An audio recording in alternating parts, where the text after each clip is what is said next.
Santiago, gustazo grande en verte y en saludarte. ¿Cómo le va, mi amigo? Alfredo querido, ¿cómo está? Ese gran periodista del agro.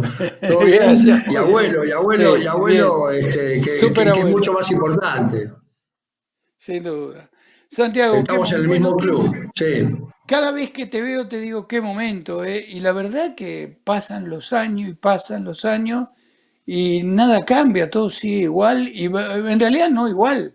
Van profundizando Peor, cada vez un peor. poquitito más estos muchachos, ¿no?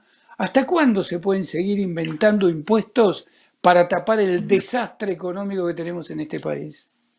A ver, Alfredo querido, mira, la verdad que la intervención del Estado cada vez está destrozando más la economía. Se creen que tienen un poder ilimitado. A esto hay que ponerle un freno. El freno va por el lado de los reclamos judiciales. Lo que pasa que también la justicia está difícil. No sabemos qué va a pasar a nivel Corte Suprema de Justicia con los reclamos, no solo del problema del impuesto a la fortuna, grandes fortunas, sino también, que venimos hablando mucho contigo de hace muchos años, el tema de la distorsión en el pago del impuesto a las ganancias por no aplicar en forma plena y correcta el ajuste por inflación impositivo. Con lo cual, también tenemos otras luchas y otros inconvenientes graves en el agro, como el tema del impuesto al valor agregado, esos saldos acumulados insostenibles, que Es son un irrecuperable. verdadero quebranto para muchas de las producciones. A esto se agregó los cerdos ahora, hace un tiempo ya, con alícuota reducida, y esta alícuota reducida es leída por parte de la sociedad como un beneficio para el productor, y es el peor perjuicio que hay, porque se acumulan estos saldos favorables que no son posibles de utilizarse contra otros impuestos, y si uno sigue creciendo en la actividad, invirtiendo y arriesgando, el saldo se sigue incrementando y entonces aparece el dirigismo fiscal y la necesidad de desarrollar una actividad que yo no tengo ganas, que no me interesa, para poder absorber ese saldo a favor y no acumular más pérdidas. Realmente es un tema en sí mismo. Pero bueno, a lo que me refería con el tema de la judicialización, es bueno, ¿cómo le ponemos límite a esto, no? Y la cosa pasa por ahí. Hablamos de los temas que quieras, Alfredo. No, el Decime y tema, el vamos tema en este momento, hoy charlando. por hoy, el tema principal tiene que ver con esta decisión ya prácticamente confirmada del gobierno y de la legislatura, porque en realidad esto lo ha elegido el Congreso también, ¿no?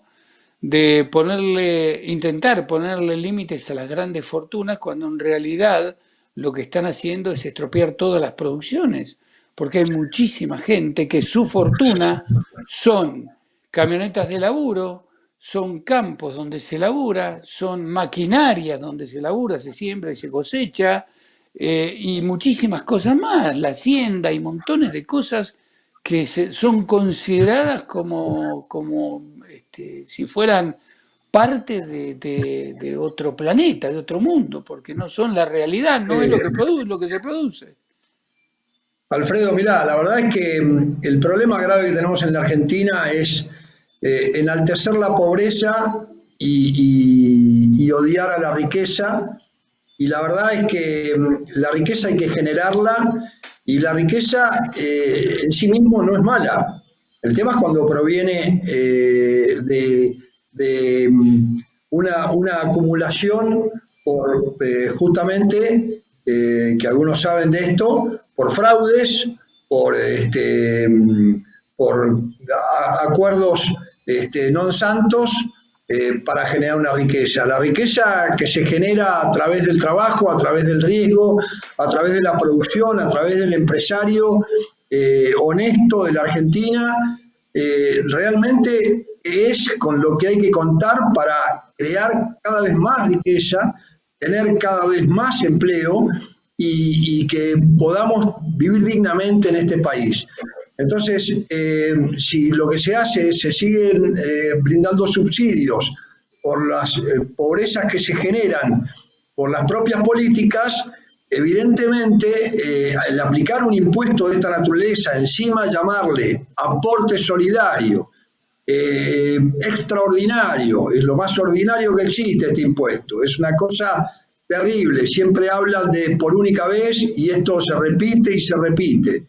La verdad es que Grabat dice nada más que a las personas humanas, no es así, la persona humana termina siendo accionista o socio de distintas entidades, distintas sociedades, y eso está compuesto, como bien vos decías, por maquinarias, por tractores, por inversiones, por bienes de cambio, que conforman parte del patrimonio y que la idea es desarrollarlo y hacerlo crecer.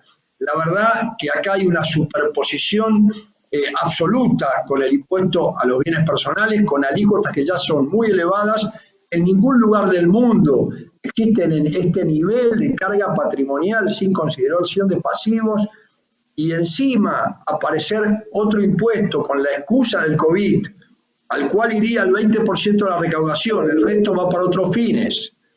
Y en definitiva, que esto no se considere excluido, es terrible, porque fíjate que hasta los bonos externos están grabados, el inmueble rural está grabado, todos los bienes que conforman las sociedades que coticen o que no coticen, a través de una participación societaria que tiene una evaluación de acuerdo a bienes personales.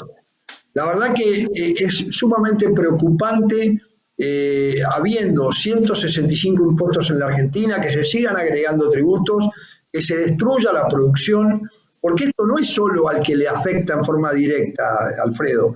Esto te afecta a vos y me afecta a mí, y le afecta a la población en general, porque la pérdida de empleo que se va a producir por la falta de seguridad jurídica, por los 25.000 personas que ya están huyendo de la Argentina para llevarse sus patrimonios, y pretender aplicar una coacción al proponerles que para que no tengan una tasa inequitativa sobre los bienes en el exterior, tengan que traer el 30% del producido de la realización de sus inversiones financieras en el exterior, realmente es coacción.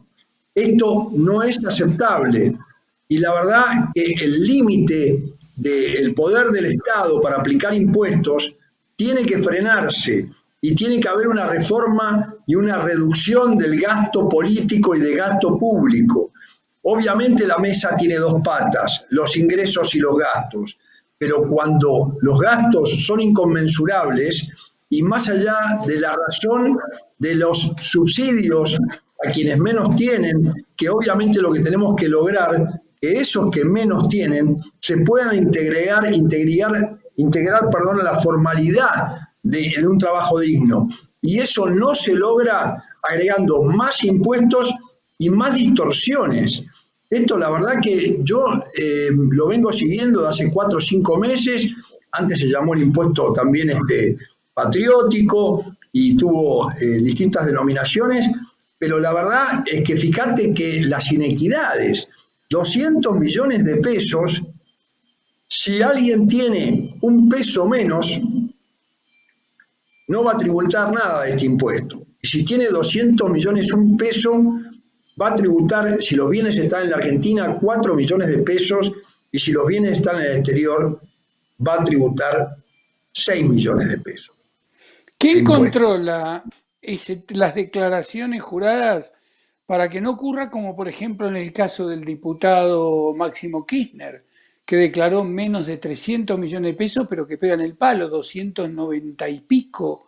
O sea, ¿qué me va a decir a mí si mis bienes, como lo declaró el diputado con mucha picardía, si mis bienes, por ejemplo, yo en vez de declarar 200 declaro 199? ¿Cómo se evalúa todo mi patrimonio? Todo se evalúa de acuerdo a las normas de bienes personales, que son bien distorsivas. Es decir, si los bienes están dentro de una sociedad, se evalúa de acuerdo al patrimonio de la sociedad, pero ese patrimonio es un patrimonio contable. Por ejemplo, si vos tuvieras un inmueble rural ahí, comprado hace 20 o 30 años, queda a valor pulverizado, al valor del 1 a 1 en dólares. Mientras que si es titularidad ese mismo inmueble de una persona física, por lo menos se contempla la evaluación fiscal. En un balance no. Si vos tenés un campo adquirido en los últimos años, tiene un valor impositivo mucho más elevado que ese mismo campo adquirido hace 30 años. Con lo cual hay un nivel de distorsión nefasto y se copian y directamente reenvía la ley del impuesto a la evaluación de acuerdo a bienes personales que ya tiene su importante distorsión. Santiago, ¿se puede presionar sobre la Corte, por ejemplo, con lo que sea? Desde marchas hasta demandas judiciales. ¿Qué pasa si muchos argentinos nos decidimos hacer una gran demanda judicial?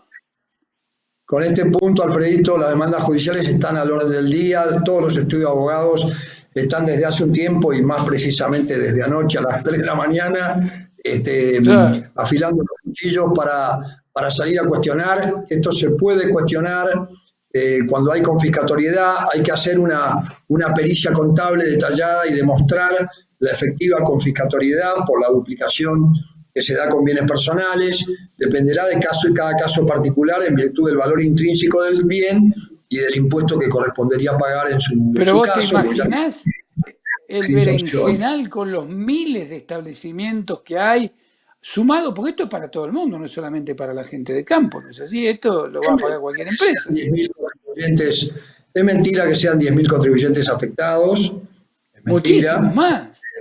Además hay problemas de fondo muy graves porque hay gente que puso sus bienes en un trust y esos trusts son irrevocables y por lo tanto no tiene la disposición de los bienes, tiene un desapoderamiento y sin embargo la ley pretende gravar los bienes que estén en un trust. Con lo cual hay cuestiones muy de fondo. Fíjate que la foto es a la fecha de sanción, antes era el 31 de diciembre, mirá el nivel de inteligencia, ¿no?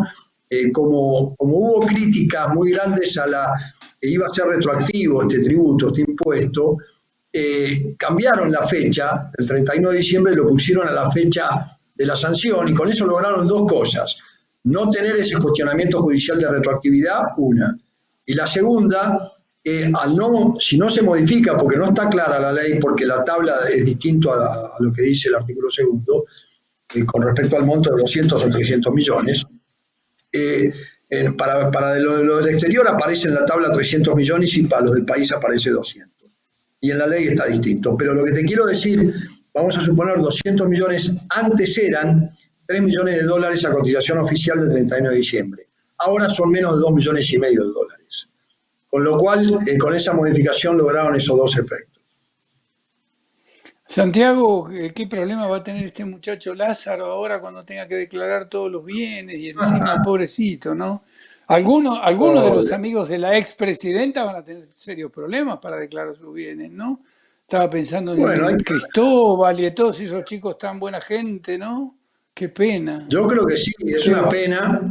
Yo no sé si vos vas a dormir bien esta noche, yo por ellos no. Yo estoy, no sé si se nota, pero a mí se me está lagrimeando un poquito acá, ¿no? Sí. No, la verdad, Bueno. la verdad, Alfredo, que es triste, seriamente triste, preocupante el nivel de superposición tributaria que está destrozando, creo, y vuelvo al principio, la economía de la Argentina, porque esto no pasa en otros países del mundo, y cuando comparan a veces, primero que los únicos que lo analizaron y lo desecharon fueron Perú y Ecuador, este impuesto, no está en ningún otro lugar del mundo. Además, fíjate que se produce nuevamente transferencia de riqueza del interior al gobierno nacional. Porque si bien hay una intención o una declamación de que el gobierno nacional tiene que repartir en parte esto también al resto del país, probablemente el 20% del COVID, de lo que está destinado a todas las inversiones vinculadas al COVID, realmente hay que ver si eso se hace. Pero no pasa lo mismo que con los derechos de exportación, ¿no?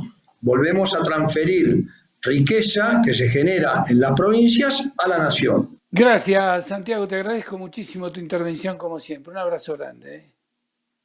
El contador Santiago Sáenz Valiente.